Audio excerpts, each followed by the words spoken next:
लेकिन समस्या क्या पता है एजाज साहब, आप जी, वो जी, सियार हैं, सियार जानते हैं जैकल, सियार की खासियत क्या होती है? सियार की खासियत क्या होती है? वो सड़े गले मांस खाता है, और जो बड़ा शिकारी होता है, जैसे इंडिया उसके जो बड़ा शिकारी होता है ना, और जो वो शिकार करता है, उसके सड़े गले मांस के पीछे पीछे दौड़ता रहता है। अगर कोई सियार ये कहे कि साहब मैं मांस सड़ा गला छोड़ करके मैं आजकल दूध पी रहा हूं, तो कोई उस सियार पर यकीन नहीं करेगा, वो सियार है। अरे बाबा, हम हिंदुस्तान थोड़ा ही है जो दूसरे के अरे साहब, हिंदुस्तान तो आंख से आंख मिलाकर बात करता है, और हिंदुस्तान को कोई मुल्क हुक्म नहीं देता है कि तुम मेरे डाकिया बन जाओ, मेरा लेटर लेके इधर से उधर जाओ और उधर से इधर आओ, हमारे कबूतर बन जाओ जैसे आप बने कबूतर। वो हिंदुस्तान नहीं बनता है। हिंदुस्तान डायरेक्टली बात करता है आंख से आंख मिलाकर। अब ये बताइए एजाज साहब, आप क्या करने वाले, आपकी इसकी भूमिका क्या है, बताइए। हमारी भूमिका ये है कि पूरी दुनिया के अंदर अमन कायम हो, ये जंग का जो माहौल है, युद्ध का जो माहौल है, ये खत्म हो, और आपकी जो जलन और तड़प है उसके अंदर मजीद हमें कौन सी जलन और तड़प होगी साहब? तड़प तो आप रहे हैं, देखिए, छटपटा आप रहे हैं अपनी इमेज पूरी दुनिया में क्लीन करने के लिए।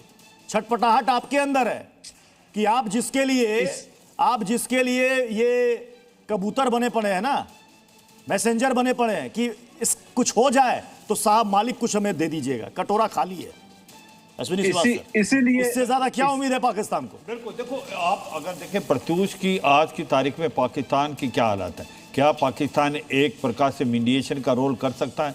बिल्कुल नहीं। पाकिस्तान ज़्यादा से ज़्यादा एक मैसेंजर है, जो एक मैसेज अमेरिका से ईरान को पास करेगा, ईरान का मैसेज अमेरिका को पास करेगा। इसकी 2-3 वजह और हैं। देखो, क्या ईरान को पाकिस्तान पे भरोसा है? बिल्कुल नहीं है। उसको मालूम है कि जो पाकिस्तान है वो एक प्रकार अमेरिका का पिट्ठू है, जो अमेरिका चाहेगा वैसा कराने की कोशिश करेगा।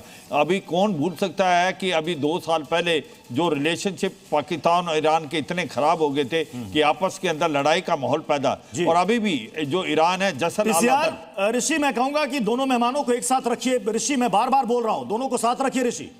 दूसरा मैं ये कहूंगा प्रतु, जसल अल अदल एक सुन्नी मिलिटेंट ग्रुप है, वो बार बार पाकिस्तान भेजता रहता है ईरान के अंदर। तो मुझे लगता नहीं कि कोई ना कोई नतीजा हासिल होगा, क्योंकि पाकिस्तान का वो दर्जा नहीं है कि वो बातचीत का एक माहौल पैदा कर सके। और सच्चाई ये है कि पाकिस्तान एक प्रकार से वही करेगा जो अमेरिका चाहेगा, अमेरिका की तरफ टिल्ट रहेगा, और इसीलिए ईरान को उसके ऊपर पूरा भरोसा नहीं।